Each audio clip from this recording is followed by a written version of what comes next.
I don't know whether there's anything that bothers me more than finding myself in conflictive situations or observing where conflict exists in the world, in the country, in the neighborhood, or in the family.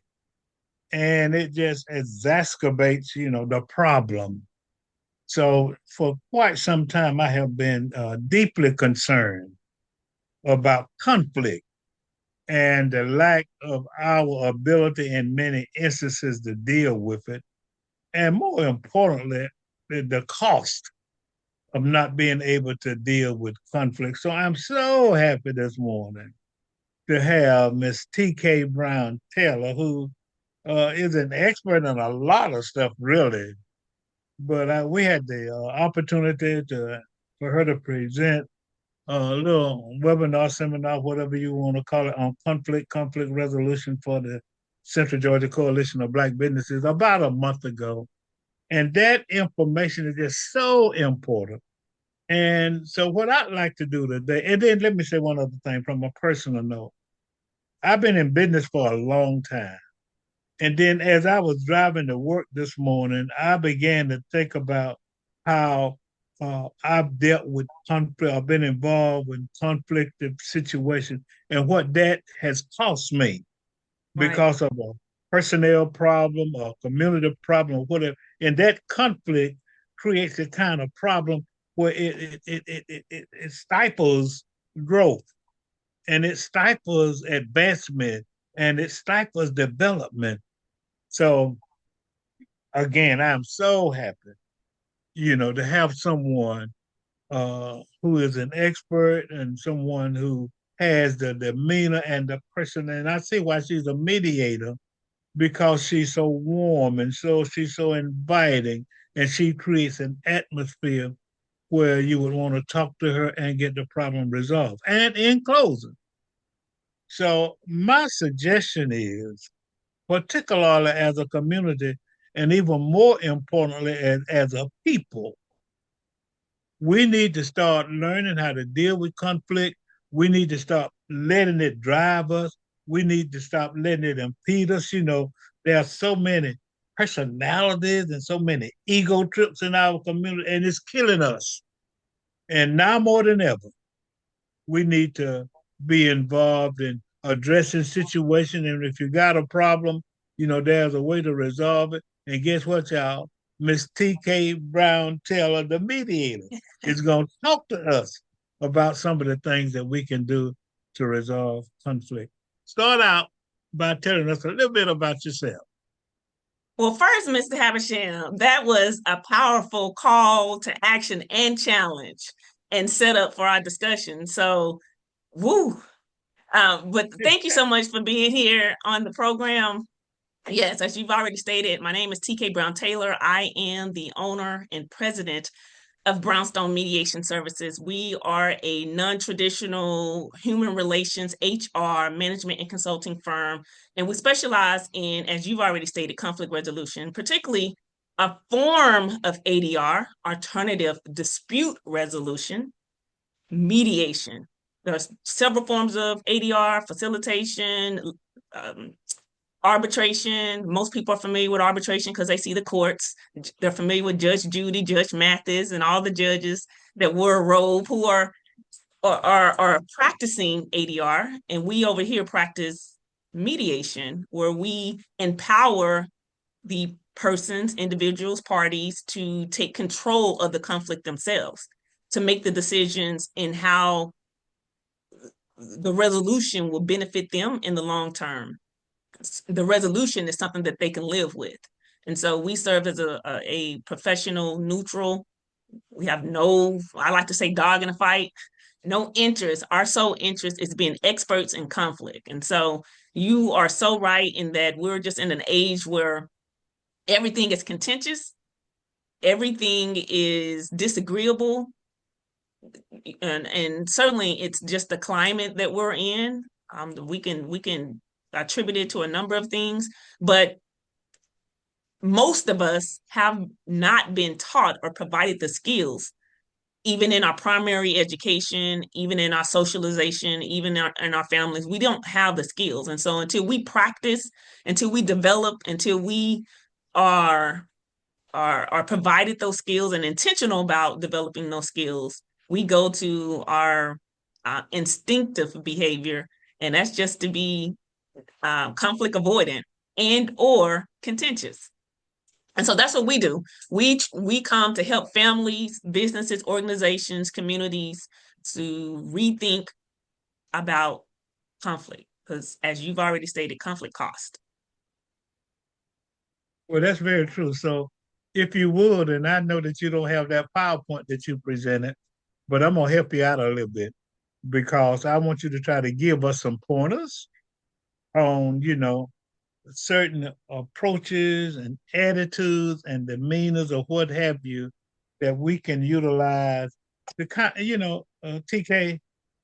Really, I'm very concerned about that because I see. Look, I'm a living testimony, and I mean, I just feel so bad, really, about personal situations in which I have been involved that became conflictive, group situations, organizational situations, business situations. And I'm just wondering how many more thousands of dollars that I could have made without that conflict, or how much more significant progress that some of these organizations and individuals could have made without that conflict. And then, Right. we start ego tripping, and then all of a sudden everybody loses. Yeah. And that's what we need to be concerned about. But I'm gonna help you out a little bit by reminding you of one approach that you told us that we could utilize in resolving conflict, and that's to listen. Oh So yeah. you can take it from there. Absolutely. That is the I think I gave five, and listen was the number one, because I shared if we could master just one of the five, we'd be all right. We'd be moving in the right direction. And listen, and I often started with, particularly me being a woman of faith, is that God in his infinite wisdom gave us two ears and one mouth. So if we would just stop and just pump brake, slow down, pause, and master the skill of listening, then we'd be off. But there's this saying, if we would listen to understand versus listening to respond. And it seems so simple, but it's very powerful, because oftentimes, to your point, the ego gets in the way, is that I have to say my point. I have to stand 10 toes down, firm in my position. And before I could even hear what Alex has to say, I'm already thinking about what I'm coming back with. And so even if we could just stop, and it's a skill, don't interrupt, don't overtalk. And I gave that example about learning, a person's style. You talked a lot about personality style. There's a lot of research around personality conflict being the number one reason for poor communication, and poor communication leading to conflict, right? And so listening is certainly that one. And then my number two was listen some more. That was skill number two. Listen some more. If you listen the first time, listen some more. And so, and that just means don't just wait for your turn to talk. Really hear what the person is trying to communicate. Because the one thing about conflict, guess what? Conflict's not bad. Conflict inherently is not bad. It's how we manage conflict that becomes harmful, disruptive, destructive. And so as soon as we recondition the way we think about conflict, we're already on a better path. Is because when we have conflict, that means that there is a need that's not being served. And that also means that Alex values that thing as much as TK values that thing. And because our values are in, misalignment, disagreement, our positions are different, then that's where conflict surfaces. But if we have the skills and the tools to think about that conflict in a different way, then we will likely behave in a more positive way, in a more constructive way. And so it all goes back to skill building, and skill building being founded in rethinking how we approach conflict. Conflict's a good thing. Conflict is a good thing. Conflict is a good thing. And so we've been conditioned to think if I'm in conflict with you, then I'm against you. Then I'm opposite of you. That that we're opposing each other. That's not necessarily true. And oftentimes it's not that it's very much not true, because again, it goes back to what I just shared, is that we both care about that thing to be so strong in our positions that we're willing to argue, fight, die, whatever over that thing. And so again, it goes back to just reconditioning how we think about conflict, listening to what matters, because the person or individual will at some point give you what they need, what they're not receiving, and that they're trying to communicate why that issue is of importance to him or her. Wow, that's powerful. Well, not that I'm the conflict resolution master you are, but I got one more point that I want you to address. And I do teach communication. And one thing that has stuck with me as it relates to communication is there's a principle. Like yours is listening. Listen and listen some more is what you said. And that's powerful now. And you might need to say that again because we need to absorb that. And then I've been trying to do that in my personal situation and in my view of things that may be uh, uh, intra-conflictive to me. But the other thing is, in teaching communication, and then it kind of deals with conflict, the principle is work on me first and us second. That's You right. know, work on me first and us second. And then I thought about that thing, and then I've tried to, reflect on, some of the conflicts in my life. And guess what? Half the time I've been wrong.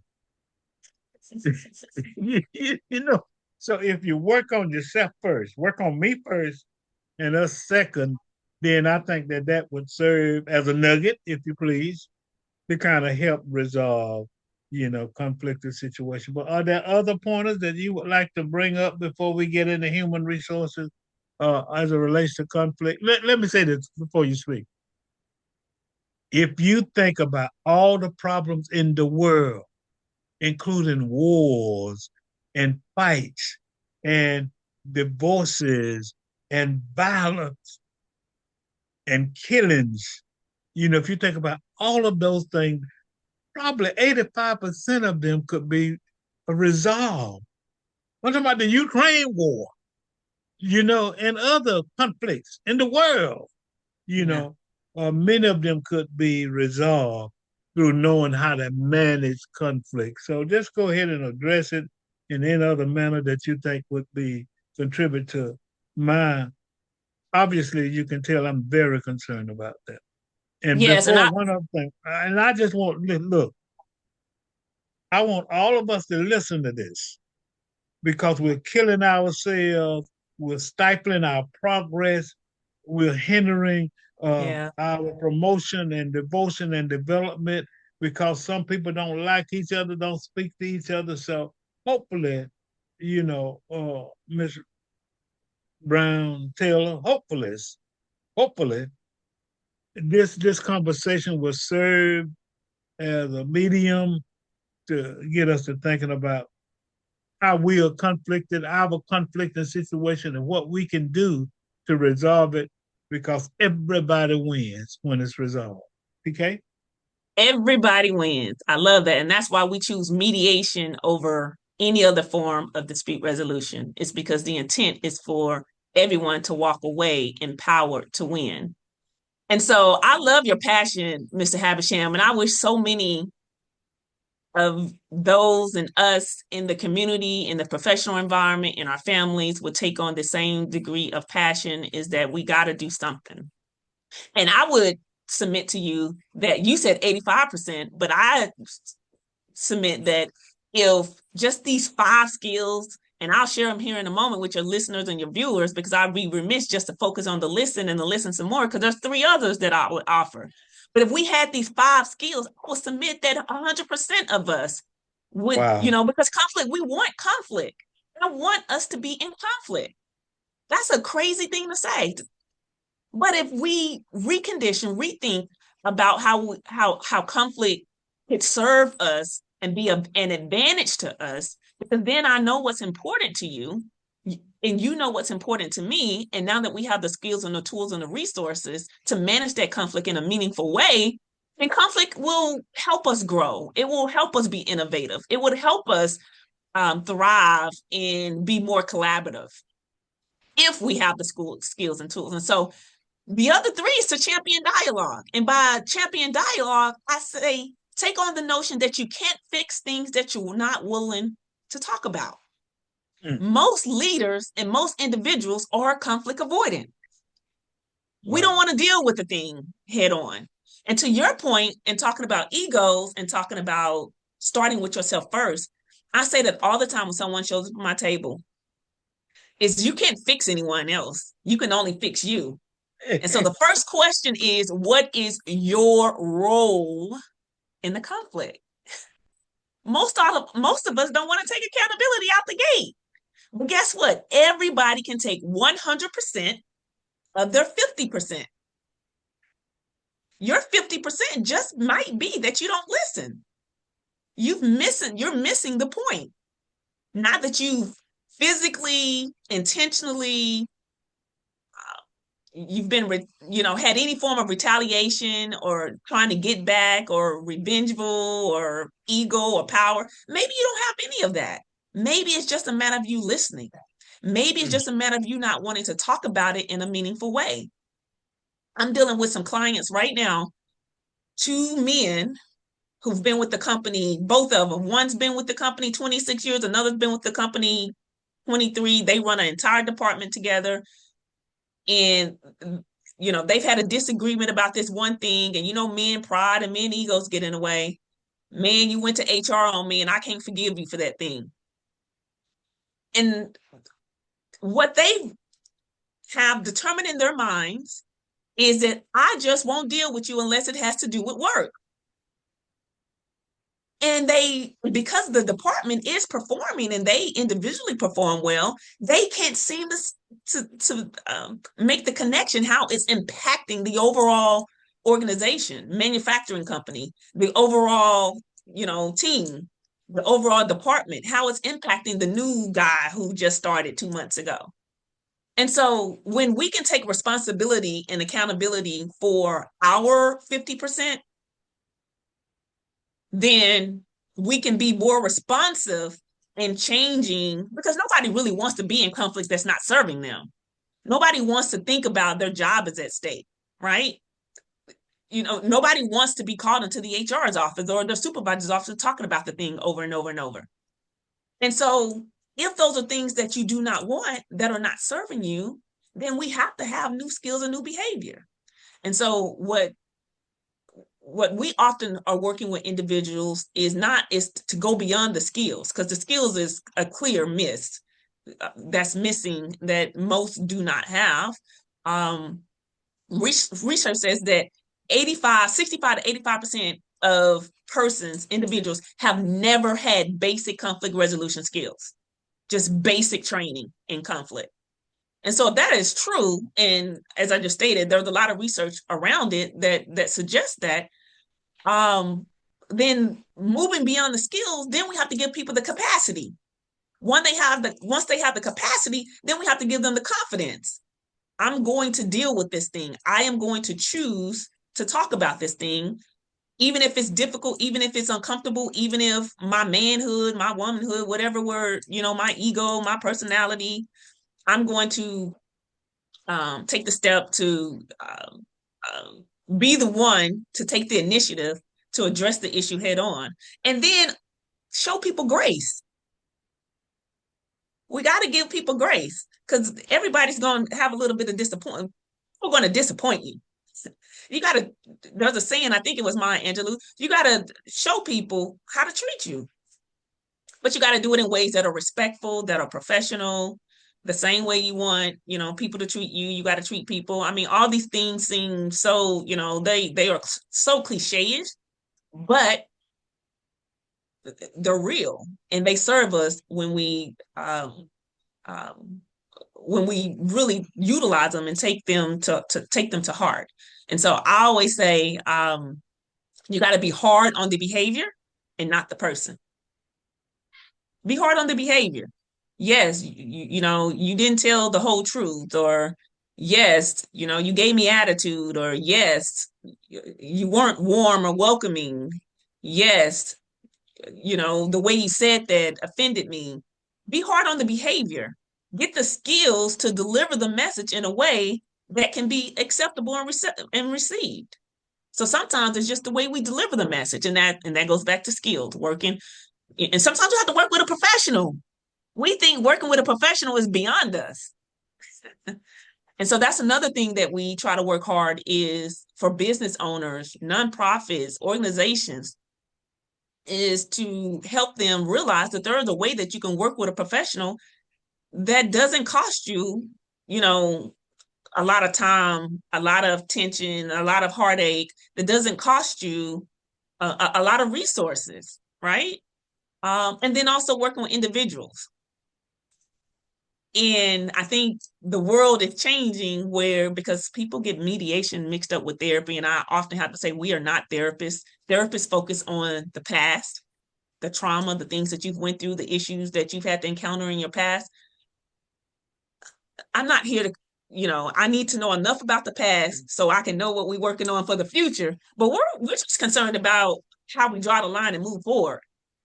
How do we reset with new skills, new capacity, new confidence? And so that's the difference between being able to work with individuals, being able to work with families, being able to work with workplaces and organizations and businesses to help them reset how they approach conflict and make conflict serve them to drive better experiences, life experiences, workplace experiences, family experiences, all of these different experiences with new skills and new capacity and new confidence.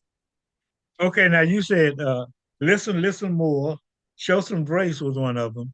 Yeah, Champion dialogue champion is dialogue. champion dialogue is number one. And that is committing to the conversation versus the outcome. The next one is courageous conversation. People have to have the skills to take on emotional and difficult conversations. We often forget that it's hard for people to engage in a difficult conversation if they don't have the skills. So you're going to get bad behavior. So we have to build the skills to take on courageous conversation. And then, of course, conflict resolution. The conflict has to be owned by the people. I'm the professional. I can only help you navigate it, help you build some tools and skills. But at the end of the day, you own it. You have to take accountability. You have to make the decision to do the work. And what I say, people come to me often, I have attorneys and come to me, we've been doing this. The only reason I'm at your office and knocking on your door, TK, is because the judge is making us. But I can tell you, we've been doing this conflict for over a year. It's not going to be resolved. And the only thing I ask them, Mr. Havisham, is come to me. If you allow me to do what I do, which I assure you, I'm pretty good at it. If you come and you're willing and you're open, I will help you get a resolution that you can live with. That's the only two things I ask for: willing and openness. And so just coming with the mindset of conflict resolution, focusing on the process, the conversation versus the outcome. Am I going to win? Am I going to, get my will? Those type things. Am I going to be on top? Am I going to, not that's tit for tat in trying to outdo someone, right? So those are it. Listen some more, champion dialogue, be willing to engage in a courageous conversation, and then come with the mindset of conflict resolution as it relates to being constructive and meaningful, being open and willing. I know that oftentimes through social media, you give advice. I don't know whether it's your Facebook page or it's a webinar, what have you, but oftentimes you give pointers, unsolicited, as it relates to how to deal with certain situations and certain conflict. So I don't want to end this interview without you letting people know how to have access to that information and how to have access to you. Absolutely. And thank you for that, Mr. Havisham. So yes, we give a lot of information in this part. I've been with my business partners and folks often tell me, TK, you give too much away. You can go on every angle on our socials, Facebook, LinkedIn. We're always posting. We do a monthly blog called Mediation, the Unknown Option, that's available once it's launched and published. We store it out on our website, so you can go to Brownstone Mediation, go to the tab blog to look at past issues, all dating all the way back to 2019. We also do a workplace reset, and that is specifically for business owners, nonprofit leaders, executive leaders, to really talk about how conflict shows up in the workplace and what conflict is costing. Because most business owners can't even articulate what conflict costs and opportunity costs. The fact that when your leaders are in conflict, it impacts their decisions. It impacts your team being able to work together and collaborate. So we do a workplace reset. In addition to that, our blog and our workplace reset email campaign, we also post on our Google profile, where you can always Google Brownstone Mediation Services, and we put additional information there. And so individuals, those who are interested in learning more or utilizing our services, again, we support families, those who are divorcing, who are have parental issues around parenting agreements. We've even worked with juveniles and doing juvenile mediation and things of that nature. Conflict is one thing. I say it's like water. Everybody has conflict. Conflict is inevitable. And so we're here to serve the people and serve them in the capacity that they need, and help them show up in the way that they desire to show up better. That's brownstonemediation.com is that your website? That is Brownstone, www.brownstonemediation.com. You can find phone, email, socials, everything on blog, everything on the website. This is a call to action. I'm your host, Alex C. Havisham, having interviewed Ms. Tekay Brown Taylor, Brownstone Mediation Service, who has done a phenomenal job and imparting information that will help us with dealing with and resolving conflict. This is a call to action. I'm your host, Alex. Thank you so much, Miss Mediator, conflict Thank you, Mr. resolver. Abbott. Yeah. I appreciate you, Mr. Havisham. Thank you. But I just want us to be much more conscientious. I want us to be much more conscientious. I'm interviewing TK about the need to resolve conflict, and there are significant approaches that we can take to resolve it. BrownstoneMediation.com. This is a call to action. I'm your host, Alex Havisham. Have a great day.